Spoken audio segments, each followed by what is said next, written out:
Bueno, pues creo que es muy importante para todos comprender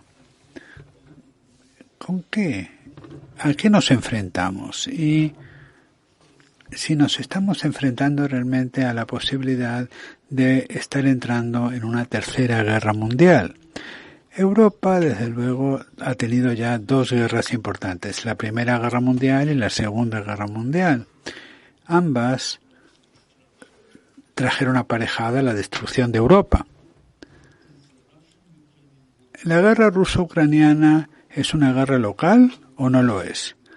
¿Es el comienzo quizás de la Tercera Guerra Mundial? Pues yo creo que esta es una cuestión que debemos plantearnos y para ello tenemos que entender qué es lo que está sucediendo en Rusia, quién está liderando Rusia, quién está a cargo de Rusia y qué quieren las personas que dirigen los designios de Rusia, cuál es su plan, qué tienen en la cabeza. Cuando comenzó la guerra, y comenzó probablemente en 2014, cuando Rusia invadió Crimea. Cuando empezó la guerra todo el mundo esperaba que Putin tuviera en la cabeza un plan muy limitado de hacerse con Crimea, arrebatárselo a Ucrania y unificar Crimea con la Federación Rusa. El mundo, bueno, no es que esto le pareciera bien, pero muchos líderes europeos y líderes estadounidenses pensaban que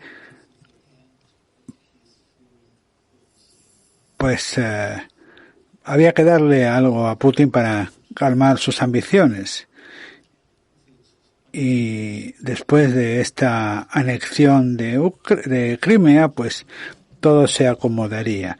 Pero no solamente Putin empezó a invadir Ucrania desde el este en abril del 2014. No.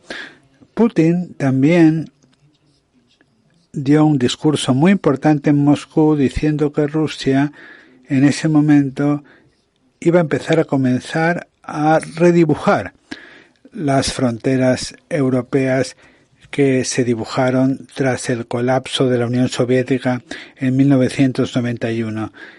Y también dijo que el colapso de la Unión Soviética había sido una gran tragedia y una catástrofe política para Rusia. Ese fue el día que Putin declaró abiertamente sus planes para el futuro, ¿no? Esto fue en 2014, como digo, pero esa no era la primera vez que Rusia, de hecho, había invadido un país extranjero y había utilizado sus fuerzas fuera de las fronteras de la Federación Rusa. Primero vinieron las guerras chechenas, que fueron una guerra interna, ¿no?, dentro de la Federación Rusa, pero en agosto de 2008 Rusia invadió Georgia. Y es importante reconocer que no sucedió nada, nadie levantó ni un dedo con respecto a esta invasión. Desde luego, Georgia era un país pequeño, que estaba un poco fuera de la órbita europea, la guerra fue muy corta, no murió mucha gente, y esta guerra prácticamente se pasó por alto, como si nunca hubiera sucedido.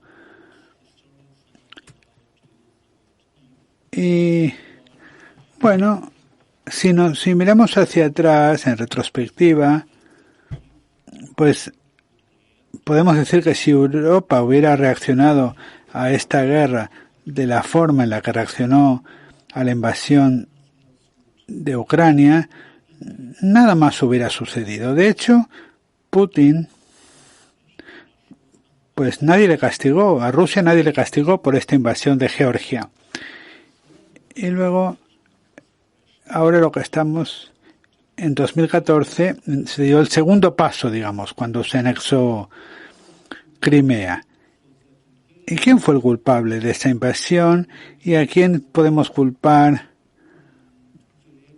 por la reacción que fue tan tibia por parte de Occidente con respecto a esa invasión de Crimea? Bueno, pues es una pregunta compleja porque cuando se produjo la invasión de Crimea en 2014, todo el mundo evitaba utilizar la palabra guerra. Todo el mundo tenía tanto miedo de pensar que realmente se estaba produciendo una guerra en Europa que ni siquiera los ucranianos utilizaban la palabra guerra en relación con la situación en Crimea y con las cosas que se estaban produciendo. Los ucranianos nunca en 2014 los ucranianos no rompieron relaciones diplomáticas con Rusia. El comercio siguió pues floreciendo entre los dos países hasta 2022. O sea que, y Europa tampoco utilizó la palabra guerra. Y aunque sí que se impusieron algunas sanciones contra Rusia, estas sanciones no fueron demasiado estrictas. Y para Putin esto fue una indicación de que el oeste realmente era muy débil y que el oeste no estaba listo para enfrentarse a Rusia y de que él podía seguir con su plan de crear una nueva Unión Soviética. Pero en esa época, bueno, como digo, él anunció estos planes de recrear la Unión Soviética en un discurso, en este discurso que les mencionaba en 2014. Y la recreación de la Unión Soviética también incluía a los estados bálticos. Desde luego, los estados bálticos en 2014 ya eran miembros de la OTAN y era evidente que no era tan sencillo invadir los estados bálticos por razones políticas. Por lo tanto, Ucrania, digamos, estaba primera en su lista y Bielorrusia estaba en segundo lugar. También es muy importante comprender que no se podía tomar Ucrania sin haber controlado Bielorrusia antes. Y entonces en 2014 él lo que hizo fue hacerse con Crimea, pudo propiciar una especie de conflicto militar en la parte este de Ucrania, en el Donbass, pero no pudo atacar Kiev, porque es imposible atacar Kiev desde el territorio de la Federación Rusa. Solamente puedes atacar Kiev desde Bielorrusia y para eso tienes primero que hacerte con Bielorrusia. Y en el libro que publicamos en 2015 prestamos especial atención a Bielorrusia, diciendo que había que observar ¿Qué pasaría con Bielorrusia? Y se producía una anexión de Bielorrusia, un control de Rusia, por parte de Rusia, de Bielorrusia, pues claramente el siguiente paso sería la ocupación de Ucrania. Y tengo que decir que pues la ocupación de Rusia, la operación de Bielorrusia se produjo en 2020-2021, antes de la ocupación de Ucrania. Eso es algo de lo que casi nadie se dio cuenta, quizás por la crisis del coronavirus, por lo que fuera, pero claro, con todo lo que pasó con Lukashenko, que es el dictador de Bielorrusia, pues estaba claro, ¿no?, que Rusia se estaba haciendo con las riendas de Bielorrusia. Por lo tanto, en 2020, Lukashenko perdió las elecciones en Bielorrusia y esto a todo el mundo,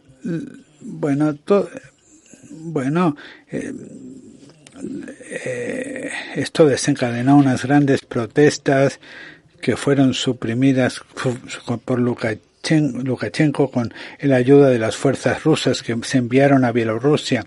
Y después de esto, Lukashenko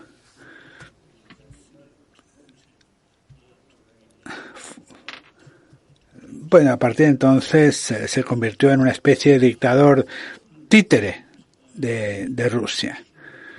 Y entonces, pues de esta forma las tropas rusas pudieron entrar en Bielorrusia Y esto es algo, como digo, que pasó bastante desapercibido. Nadie dijo nadie levantó la voz, nadie protestó, porque claro, Bielorrusia estratégicamente es un territorio muy importante porque abre los territorios de Europa Oriental a los rusos. Y cuando las tropas rusas se establecieron en Bielorrusia, pues ya era evidente que esto era un peligro enorme para Ucrania, pero nadie pensaba en una invasión en ese momento. Incluso cuando Putin concentró tropas en la frontera entre Bielorrusia y Ucrania preparando al ejército para una invasión, todo el mundo esperaba que esto fuera un farol, que Putin estuviera intentando pues quizás derrocar el gobierno de Zelensky, pero que no estaba dispuesto a empezar una guerra verdadera. ¿Estaba de farol Putin? Pues ahora vemos que no, porque de hecho invadió Ucrania. Pero hay un componente de farol, porque la idea, de hecho, era que Zelensky y Ucrania capitularan para evitar esta guerra, porque una guerra, desde luego, es algo muy peligroso, irracional, muere mucha gente.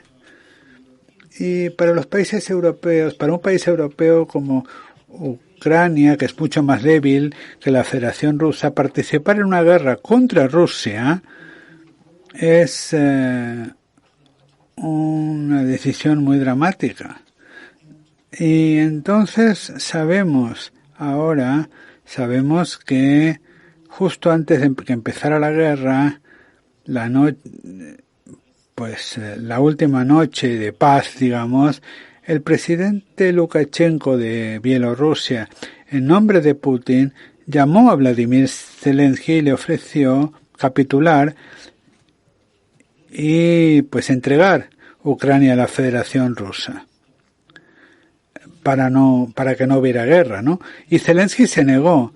Y de hecho yo creo que este fue el día en el que Ucrania ganó la guerra contra Rusia. Ahora bien, voy a explicaros lo que quiero decir cuando digo que ganó la guerra, porque la guerra todavía no ha terminado y no sabemos quién la va a ganar, y quizás falte mucho tiempo para que termine esta guerra. Sin embargo,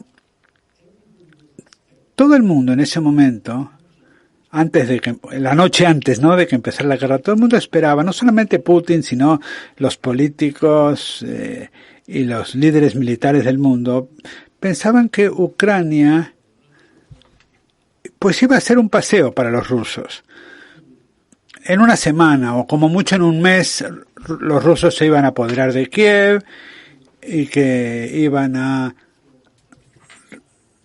restablecer al antiguo presidente Yanukovych, que era prorruso y que había perdido el poder después de la revolución que hubo en Kiev, y que la guerra pues acabaría como muchísimo en un mes. La idea era que después de esto Putin inmediatamente iba a desplazar a sus tropas a Transnistria. Transnistria es un distrito en Moldavia donde hay una población de etnia rusa.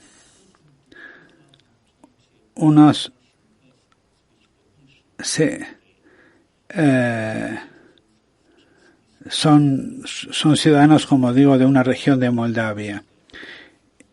Y pues Putin lo que esperaba era que iba a poder controlar Moldavia rápidamente, y entonces, utilizando las tropas de Ucrania,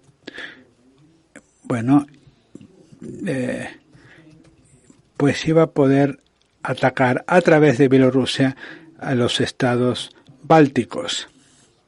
No sé realmente con qué rapidez Putin pensaba que iba a poder llegar a los estados bálticos, pero la idea era que Occidente no tiene fuerzas que, pues, convencionales, digamos, suficientemente potentes para hacer frente al ejército ruso. Por lo tanto, esta idea, ¿no?, de Putin de que, pues, Rusia tenía que ser el poder hegemónico en todo el Oriente, incluido los estados bálticos, pues él estaba convencido de que esto iba a ser una cosa de como mucho 6 meses, ¿no?, llegando incluso a ocupar los estados bálticos. Pero esto no fue así, porque Ucrania decidió luchar. Y al cabo de 8 meses, porque ya han pasado 8 meses, Putin no tiene ya ejército, su ejército ha sido destruido por los ucranianos. Putin ni siquiera puede reunir un ejército nuevo, porque cuando anunció la movilización de los reservistas en septiembre y quiso reclutar a 300.000 personas, pues muchas de estas personas se marcharon de Rusia al extranjero. Ahora está intentando, pues, conseguir otras 300.000 personas. Rusia, desde luego, es un país enorme, él lo sabe, y desde luego tienen muchísima gente joven que podría ser reclutada, pero el ejército de momento no puede combatir porque nadie ha formado a nuevos efectivos. Putin acaba de dar una conferencia en la que dijo abiertamente a los periodistas que se quedaron totalmente alucinados, que las tropas rusas están debilitadas y este tipo de ejército no puede ganar, no le puede ganar a Ucrania. Ahora, la pregunta sí que cabe formular es si los ucranianos realmente están ganando la guerra. Parece ser que sí la están ganando, pero al mismo tiempo no pueden expulsar a los rusos de su territorio. Y para contestar esta pregunta de por qué los ucranianos están ganando la guerra, pero al mismo tiempo no son capaces de ganarla porque no pueden echar a los rusos, bueno, pues no pueden echar a los rusos porque Occidente, bueno, desde luego Occidente está ayudando a Ucrania, de eso no hay duda, mandándoles armas, mandándoles dinero, aceptando sus refugiados, y esto es una ayuda enorme, sin la cual Ucrania no podría mantenerle el pulso a Rusia, pero al mismo tiempo Occidente espera, lo que quiere es evitar un enfrentamiento a escala mundial. En otras palabras, la Unión Europea, la OTAN, Estados Unidos, todo el mundo espera que y ruega, ¿no?, que esta guerra se mantenga dentro de las fronteras de Ucrania, o sea, que Ucrania tenga la fuerza suficiente para contener a los rusos y que a los rusos no se les provoque, que no hay que provocar a los rusos.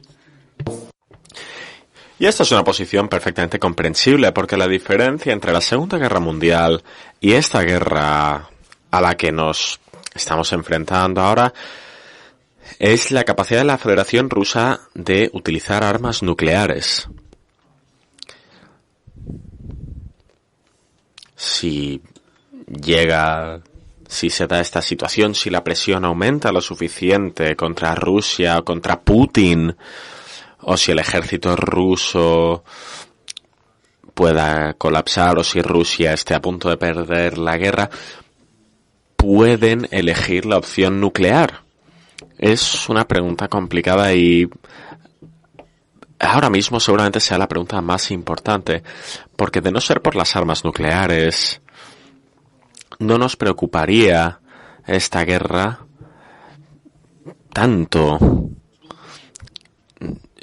Esta guerra no nos importaría. Sé que es trágico, para los ucranianos están muriendo, los ucranianos están perdiendo a gente a diario, pero desde el punto de vista de la seguridad europea y de la OTAN y los Estados Unidos, Si los ucranianos mantienen a raya a Rusia, esto es un buen resultado, básicamente. Y si los ucranianos mantienen a los rusos a raya durante mucho tiempo, entonces Rusia podría colapsar, como lo hizo la Unión Soviética en su momento y como lo hizo en respuesta a la guerra en Afganistán, en la que estuvieron 10 años. El problema es que, y creo que esto no es lo que va a pasar, el problema es que Putin, por supuesto, ha perdido a su ejército y puede que pierda otro ejército, pero no le importa cuánta gente puede morir. Esto no es un problema para Rusia, de ninguna manera. La vida en Rusia es barata. La sociedad está bajo control, la gente no tiene ni voz ni voto en lo que les pasa, no tienen elecciones, no tienen libertad de prensa, no hay oposición, no hay un partido de oposición, así que Putin puede hacer básicamente lo que Putin quiere.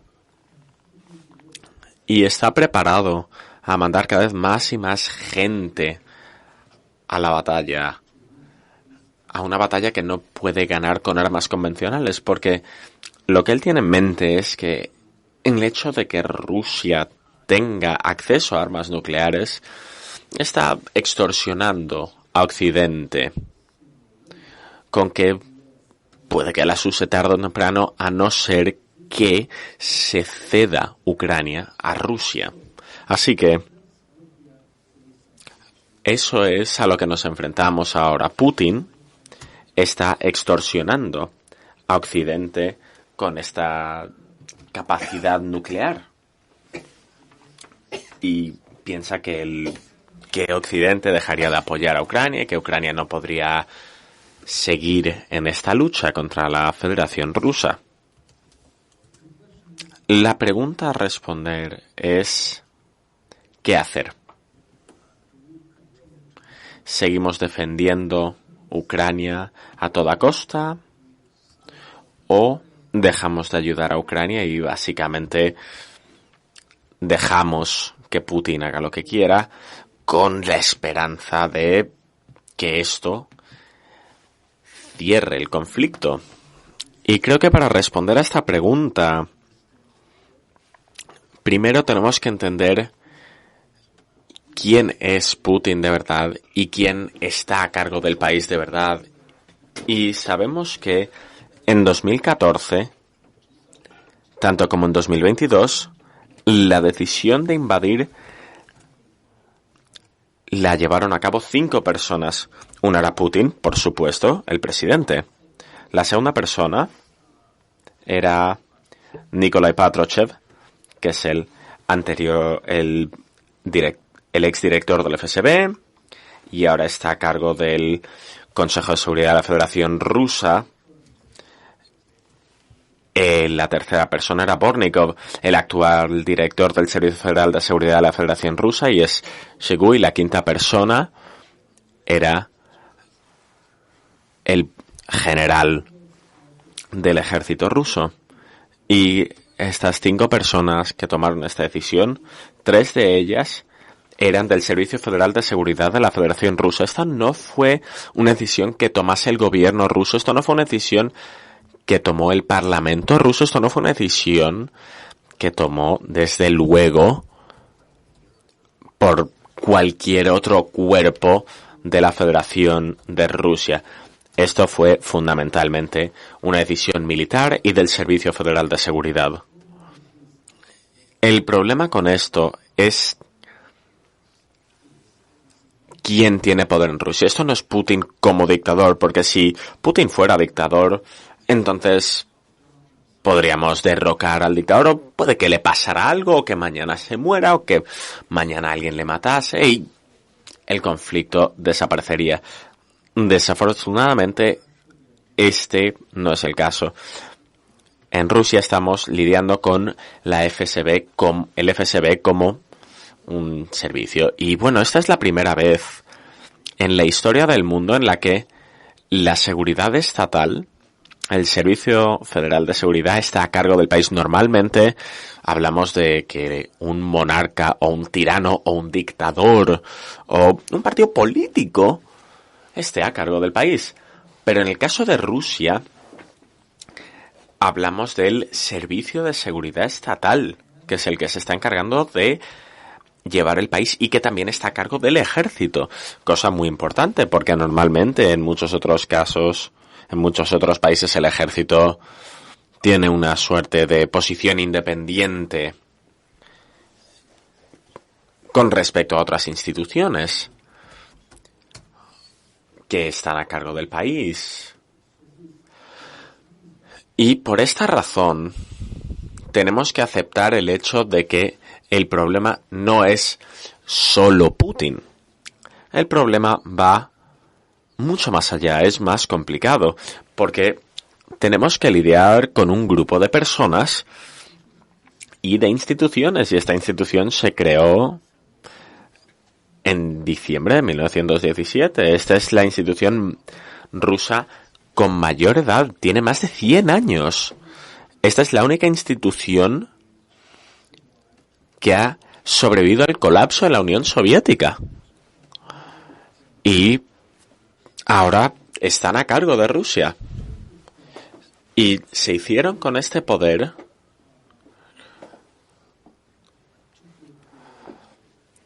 con una visión que tenían para enfrentarse a Occidente y para pelear con Occidente y desestabilizar a Occidente. Ese era su objetivo. Y por eso esta guerra no es algo que solo incumba a Ucrania o solo incumba a parte o a la totalidad de Ucrania. Esto ni siquiera es un intento de recrear la Unión Soviética. Esta guerra consiste en destruir a Occidente como una institución que, según la opinión de Putin, compite contra la Federación Rusa. Por eso, desafortunadamente, no se puede parar esto a no ser que se derrote a Rusia. Ahora bien, es muy difícil derrotar un país que juega un papel tan importante como el que juega Rusia en Europa, sobre todo cuando este país tiene acceso a cabezas nucleares, así que tenemos que pensar cuáles son las opciones que tenemos y cómo podemos lidiar con este problema. Y creo que esta situación, bueno, es bastante dramática. Y creo que hay una manera de lidiar con este problema. En primer lugar, los ucranianos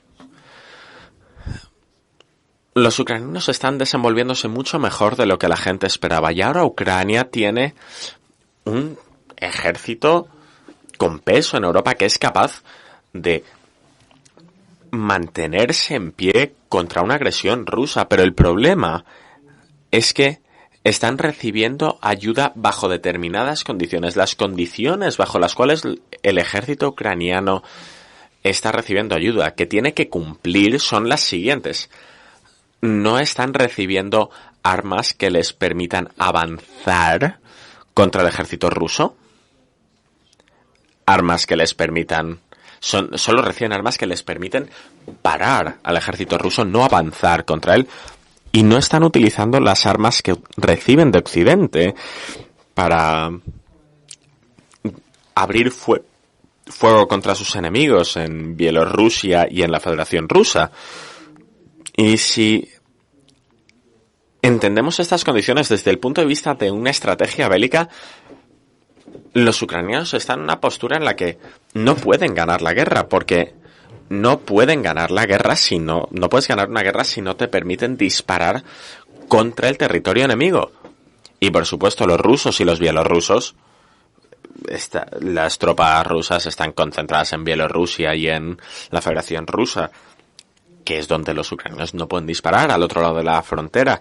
Y si los ucranianos no pueden atacar preventivamente, por supuesto, los ataques rusos van a tener éxito y siempre se van a poder reagrupar. Así que creo que hasta que Occidente cambie esta postura y cambie su estrategia de una defensiva a una ofensiva y le permita a los ucranianos que tengan libre albedrío para gestionar a los rusos, Occidente está en una posición muy debilitada en la que Rusia se está viendo provocada a utilizar armas nucleares, y si esta guerra sigue durante más tiempo, Putin llegará a la conclusión de utilizar armas nucleares porque no le quedará otra cosa que usar para luchar, porque se quedará sin gente, se quedará sin armas y seguramente se quede sin tiempo.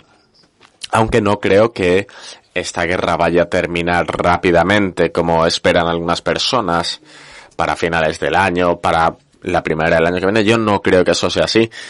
Y al mismo tiempo, no creo que Putin tenga el lujo, no pueda permitirse el lujo de seguir luchando esta guerra durante mucho tiempo, no como la Unión Soviética pudo hacer con Afganistán en su momento. No va a tener ese lujo. Así que lo que quiero decir, supongo, es que podemos evitar un enfrentamiento nuclear si ayudamos a los ucranianos a ganar esta guerra en Ucrania. Porque no vamos a poder parar a Putin en Ucrania. Y en algún momento vamos a tener que enfrentarnos un ultimátum nuclear con el que vamos a tener que lidiar. Y este ultimátum va a ser como en febrero de 2022. Empezará con un farol, con lo que creemos que es un farol, pero después este farol no será tal cosa, no se aceptará. Una vez la extorsión no funcione, entonces Putin, por supuesto, tendrá que tomar una decisión sobre si usar o no cabezas nucleares. Y probablemente no utilice armas desde el territorio de la Federación Rusa, porque entonces se retaliará contra el Kremlin, por supuesto. Habrá represalias contra el Kremlin y por eso creo que Putin de nuevo está permitiendo que Bielorrusia sea un país independiente, aún con todo su amor por la anexión de territorio. Intentará anexarlo para que sea parte de la Federación Rusa. Y en el caso de Bielorrusia, lo único que controla en Bielorrusia, no vemos ningún intento de incluir a Bielorrusia en la Federación Rusa o de anexionarlo. Y creo que la razón es por estas razones, que Putin planea utilizar cabezas nucleares contra, en primer lugar Ucrania, pero puede que incluso Europa Oriental desde el territorio bielorruso, porque entonces las represalias se dirigirían contra Bielorrusia y no la Federación Rusa. Y puesto que no vimos la ocupación de Bielorrusia, todo esto fue bastante silencioso en 2020-2021, cuando Bielorrusia se convirtió en una plataforma para el avance ruso en Ucrania y la dirección de Kiev, hacia Kiev. Yo diría que es muy importante, que es extremadamente importante no desestimar el peligro de que Bielorrusia esté bajo control ruso a día de hoy, porque creo que Putin de nuevo va a intentar utilizar Bielorrusia para llevar a cabo represalias nucleares contra Occidente, Europa Oriental o Ucrania, por supuesto. Ahora bien,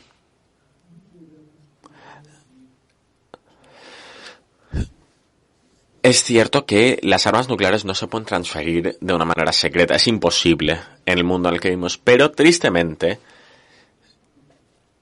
sí se pueden llevar de un punto a otro de una manera muy rápida.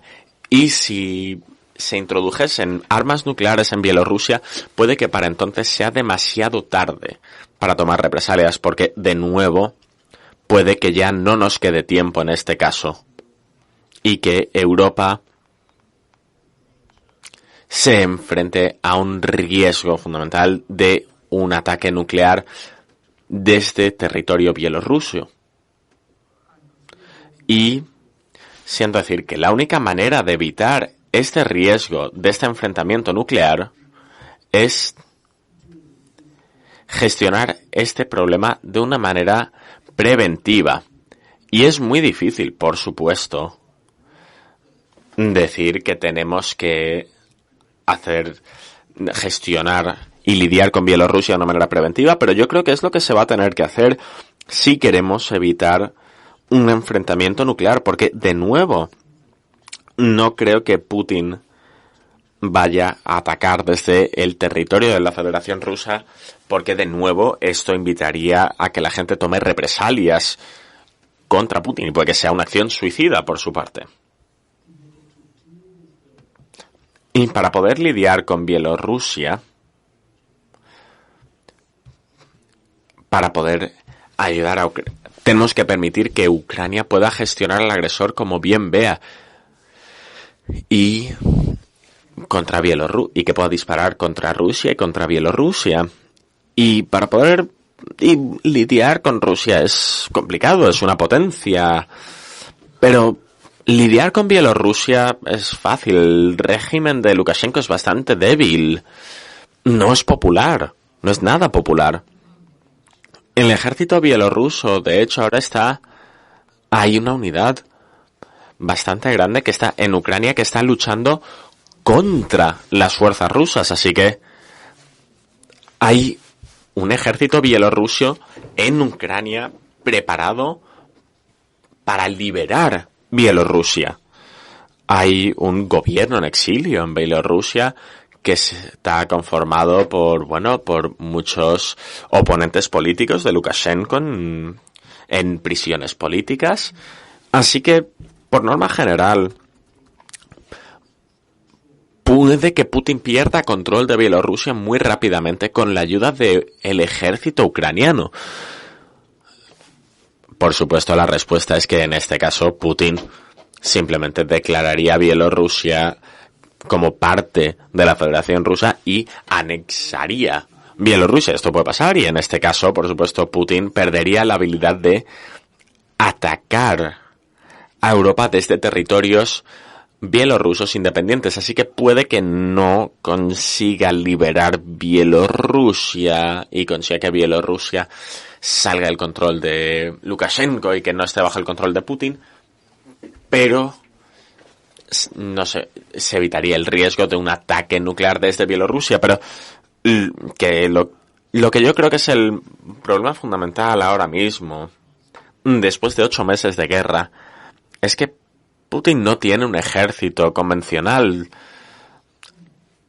Las únicas opciones que tiene es utilizar o no cabezas nucleares, y si Putin no puede utilizar armas nucleares, si se le quita esa opción, y digo que de nuevo no creo que las vaya a utilizar desde la Federación Rusa, perderá la guerra. Quiero decir, perdería la guerra de manera abierta a ojos de los rusos, aunque muchos rusos le apoyen y apoyan esta guerra en Ucrania, pero no quieren perder esta guerra.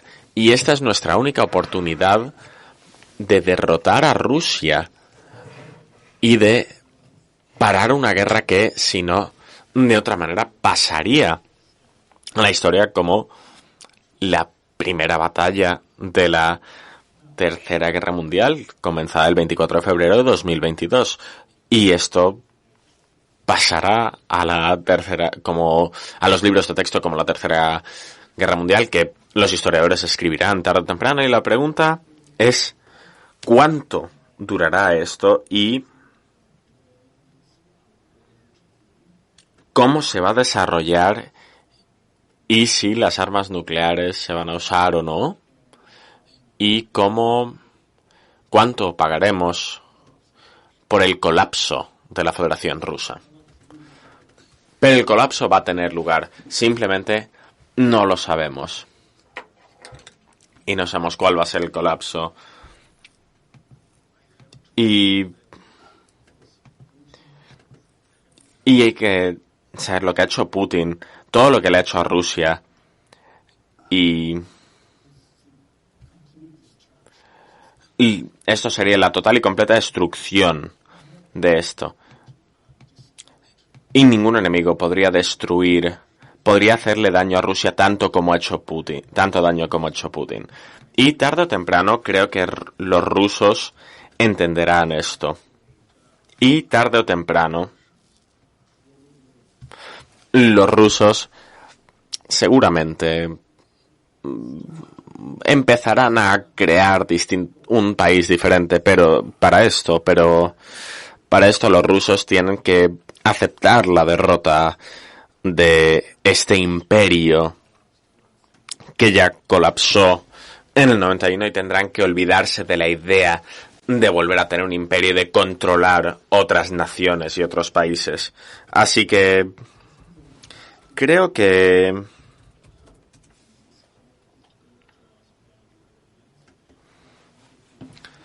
para ganar esta guerra tenemos que ayudar a los ucranianos y tenemos que permitirles gestionar la agresión como quieran. No